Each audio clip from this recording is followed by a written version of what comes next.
যে আমার এই মেয়েটাকে বিয়ে করবে হাদি হিসাবে আমি ওই ছেলেকে গাড়িটা দিয়ে দিব, কিন্তু ছেলেটা হতে হবে ধার্মিক, পাঁচ ওয়াক্ত নামাজি, মুখে দাড়ি থাকতে হবে।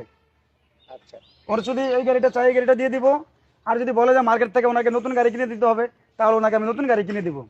আচ্ছা ছেলে হতে হবে পাঁচ ওয়াক্ত নামাজি। এই যে আমার মেয়ে দেখেন কত পর্দা ছিল, আলহামদুলিল্লাহ আমার মেয়ে মাদ্রাসা পড়াশোনা করছে, কিন্তু আমার মেয়ের আরেকটা বিয়ে হয়েছে, ওনার একটা সন্তান আছে, এটাও বলে দিলাম, কিন্তু ছেলের মুখে দাড়ি থাকতে হবে, আচ্ছা আপনার ইসলামিক থাকতে মেয়ের হবে। যেহেতু বিয়ে হয়েছিল, জি হ্যাঁ, তো সেক্ষেত্রে হচ্ছে আপনার মেয়ের একটা সন্তান আছে জি বললেন, তো আপনার যে আগের জামাই ছিল, আপনার মেয়ের হাজবেন্ড ছিল, জি। কি কারণে হচ্ছে তার সাথে মানে সম্পর্ক বিচ্ছিন্ন মানে হলো? জামাইটা উল্টোপাল্টা ছিল, নেশা করতো, নেশাপানি করতো, জামাইটা ওইটা মেয়ে মাইনা নেনে, সেজন্য আর কি ওনাকে, নামাজ পড়তো না, ধার্মিক ছিল না, এই জন্য তো আর কি ওনাকে ছেড়ে দেওয়া হয়েছে আর কি।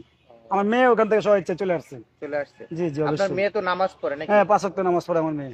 আচ্ছা আপনি দেখেন না ওনার, আপনার মেয়ের আচ্ছা চেহারা কি দেখা যাবো? না চেহারা এভাবে ভাই এখানে দেখা, চেহারা দেখানোর নিয়ম না, ইসলামের এটা শরীয়ত মোতাবেক নাই চেহারা দেখানো।